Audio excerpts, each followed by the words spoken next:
Kumusta everyone? Hello guys, I'm CJ, your man of letters, and welcome to my channel. If you are new here guys, and welcome back to my YouTube channel. If you are already my viewers and subscribers. Napanood nyo ba to guys? Itong bagong parody ni comedy genius na si Michael V.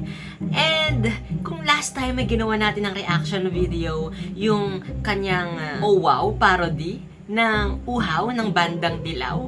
Ngayon naman ay panoorin natin tong nagtitrending na kanyang Waiting Here sa Pila. Tama ba? Yung title niya. Ayun. Waiting Here sa Pila. Ang song naman ito ay ang hit din na musika ng bandang Lola Amor, yung Raining in Manila. And for today's video guys, samahan nyo ako. Kung hindi pa nakapanood to, samahan mo ako na gawa ng reaction video to. Let's go! Here it is guys. Panoorin natin.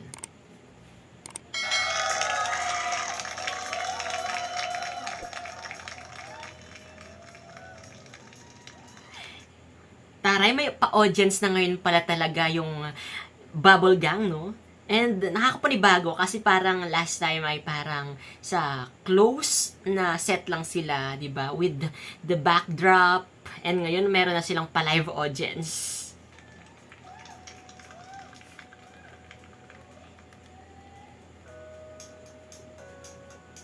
Alright.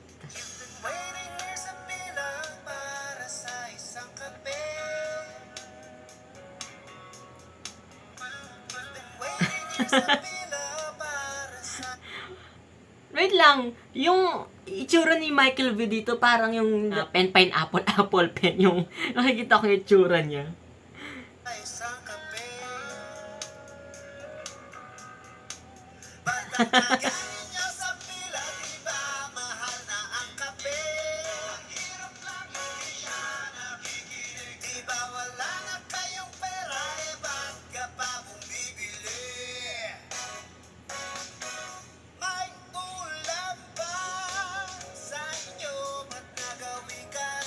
Nakakaloka yung ano no, yung mga facial reaction.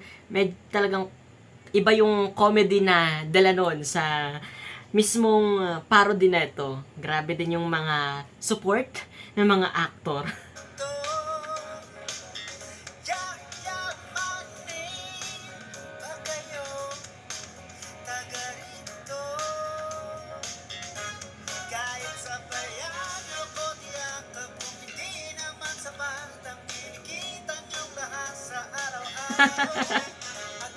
Grabe yung atakin yun ng lyrics ni Bitoy ha. Yung kahit nakulang na lang daw yung kinikita natin araw-araw. Well, di ba may mga tao talagang ganun na kahit coffee is life, sabi nga nila, na kahit hindi sila magpa-function sa isang araw nang walang kape, parang it is part of their everyday routine na, sabi nga nila. Starstruck. Familiar, okay, yung logo.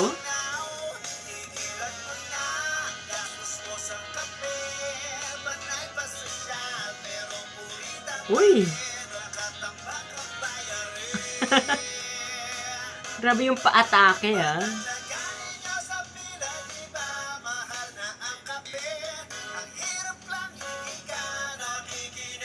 Hindi lang naman yung kape yung mahal. Parang we cannot afford na rin yung mga, alam mo, yung mga basic commodities natin, yung mga bigas, di ba? Yung mga pang-ulam natin sa araw-araw.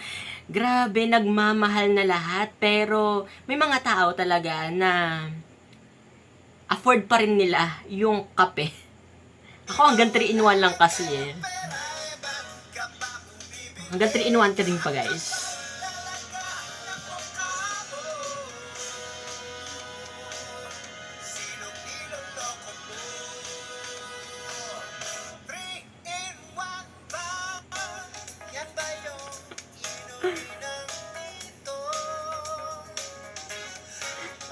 Parang back on 2020 guys, parang may isang nag-viral eh. Yung lagi siyang may hawak ng Starbucks na kape and nagvo-vlog siya sa daan. Nakalimutan ko yung name eh, pero ayun, parang sabi ng mga netizens na baka hindi naman daw Starbucks yung iniinom niya, di ba? Parang 3-in-1 lang na hinalo dun sa baso ng Starbucks. Doon siguro galing to ni Bitoy.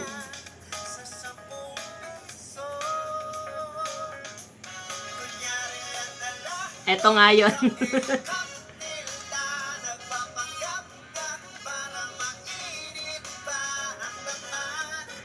Nakakaloka. Wow. Naatake ako dun, ha?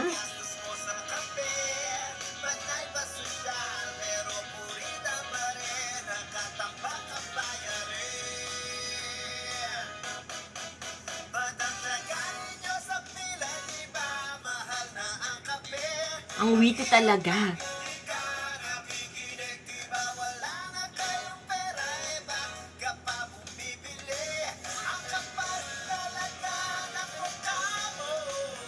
Oh, sino yun?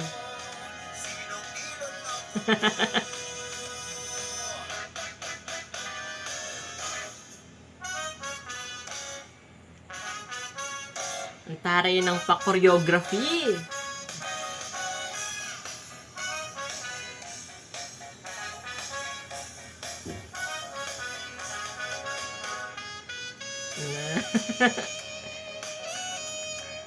May papa-backup dancers.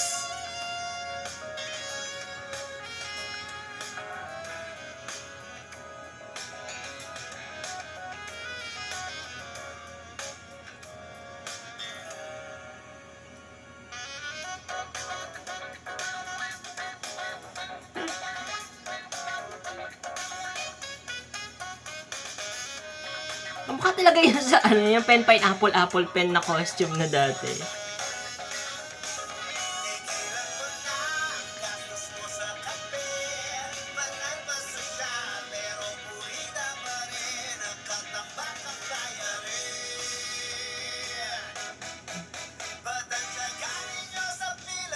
Pinapon.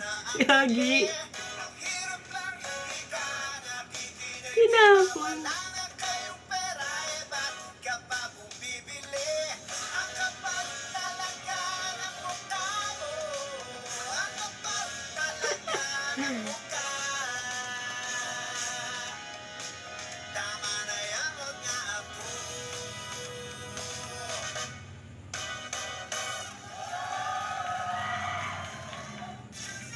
That's it. Nag-expect ako ng plot twist sa dulo, guys. Di ba yung mga parody ni Michael V ay meron parang mga plot twist sa dulo. And then, guys, panibagong patama na naman talaga itong parody ni Michael V. Siguro napansin ko lang, or, napansin ko na para siguro ito sa mga tinatawag nating social climber ng mga tao, na kung saan, alam mo yun, di ba, na okay lang naman na bumili ka ng kape, uminom ka ng kape, pero in a way na parang pag pumunta ka dun sa isang sikat na kapehan na yon, parang ikinakataas ng social status kapag meron kang hawak na ganong kape nung isang brand natin. Parang brag kung brag, sabi nga nila. Even though di ka naman talaga bumili ng kape dun sa kapehan na yon. Para siya talaga siya sa mga social climber na sinasabi natin, right? Diba? Ang galing na Michael V doon. And yun guys, thank you for watching my reaction video. Hopefully guys, na nag-enjoy ka. Kung may mga recommendations ka pa guys that you want me to do a reaction video, you may comment it down guys sa my comment section. At kung may mga commentaries ka rin about this parody, waiting here sa pila ni Michael V, comment mo rin yan guys sa may ibaba. At kung hindi ka pa rin nakasubscribe sa channel ko guys, don't forget to hit that subscribe button and that notification bell for you to be updated sa lahat ng mga videos na i-upload ko pa. Once again guys, and this has been CJ, your man of letters. Stay safe and stay motivated. Bye guys!